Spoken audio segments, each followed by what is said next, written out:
yeah, Maga and Turning Point have decided to create their own separate halftime show because they cannot tolerate the idea that a brown artist singing in Spanish will be at the Super Bowl. And this tells you everything that you need to know. It's not about the music. It's not about football.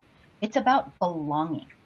And it's their way of saying he doesn't belong. He's not He's another. really American.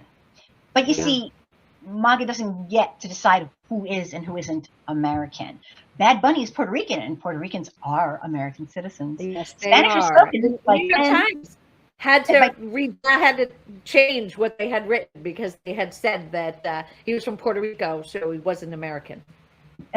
people do not quite get that. Yes, Puerto Rico is part of it's American territory. We colonized this. We've taken it over and colonized it. We give them shit.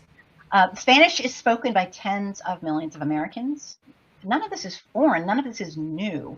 This is America. But what makes They were here so first. ironic is that the people trying to police who belongs here and almost entirely descendants themselves of immigrants, unless you're an indigenous person and your family came over your family came over probably as an immigrant, with one devastating exception: Black people whose ancestors were kidnapped and enslaved and forced to build this country against their will. Yes. So the idea of deciding who and who isn't an American enough is just wrong. It's historically absurd. America was never meant to be a white country. It was meant to be a multicultural democratic republic, messy and involved, great experiment, made up of people from everywhere. And that was always the promise, even when the country failed to live up to its promises. Well, remember that whole form of more perfect union thing? And now, as the United States... You know what? They were never talking about us. They were never talking. Those wealthy elite white men in the room, right? Tad Stormer was talking about, he's a historian, and was talking about that it was we the people in the room, right? They say we the people, but it actually only meant the wealthy white men in the room. It didn't mean us. It didn't mean 90% of the country. So that's the thing, is that when they talk about we the people and they talk about freedom, they're not talking about us. They just are not. And I think we have to really be honest about that, because if we live in denial that somehow we think that when they talk about America first, that they're talking about us. They're not. They're talking about wealthy first. That's part of the problem with a lot of people who do believe that they're talking about us. They will vote for people who are supportive of the wealthiest elites, thinking that they have some sort of connection with them, when actually they do not.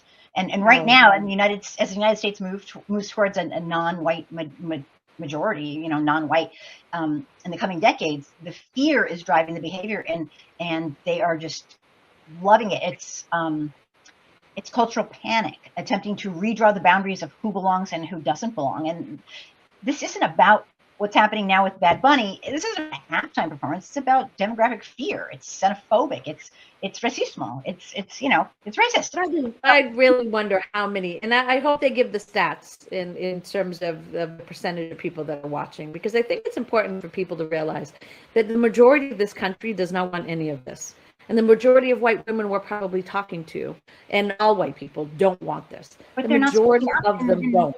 They're not speaking up in larger amounts, and so if you think it, that's lovely. But if you're not taking action on it and being vocal and actually standing up for what's right, then I'm sorry, you're still upholding the status quo. I mean, people must be terrified. They have to have their own little halftime show, because America might not be centering whiteness anymore the way it once did. But America doesn't belong to whiteness. It never did. Creating a separate America. They want to create a separate America. They can't. It's inevitable. They're running scared because they're thinking somehow they can stop 90% of the global majority from becoming the majority. They always have been, and they always will be. I mean, these wealthy white elite are thinking that somehow that they can hold on to this when white people are less than 10% of the population of the world. We're not going to. So it's not going to happen. And this is their last ditch effort to fight this.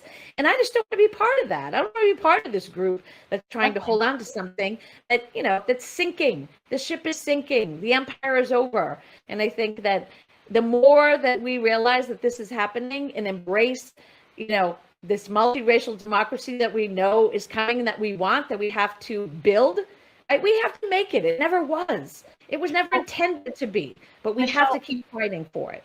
Yeah, Maga is trying to create this separate America because they don't like who's on stage tonight. Well, again, go find an Epstein Island to live. I don't know. They're protecting the country. They're just exposing it. They're exposing the racism. They are. Othering, it's obnoxious, it's racist, and it's pathetic. And Maga don't get to decide who belongs here. Well, they think they do. They think they do. And you've got Trump being America. The one that is saying all this. He has whoever's posting on his Truth Social. Who knows who it is? Because it wasn't him, right? So he is the voice of whoever follows him. So stop following him. Get off of Truth Social. Get on other platforms so you can actually learn the truth. Stop watching Fox News.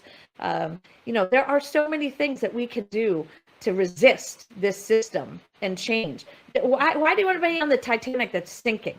It's sinking. It's not going to exist. And they're going to take us all down with them if we let them. They don't get to redefine what America is, and they don't get to erase the reality that this country has always been multilingual, multicultural, and multiracial. And that's not a threat. That's what America is. And this is what culture looks like when it's divided and fear-mongering is encouraged. But this is exactly why our participation matters. Democracies don't survive on autopilot. They survive when ordinary people like you and me stay engaged.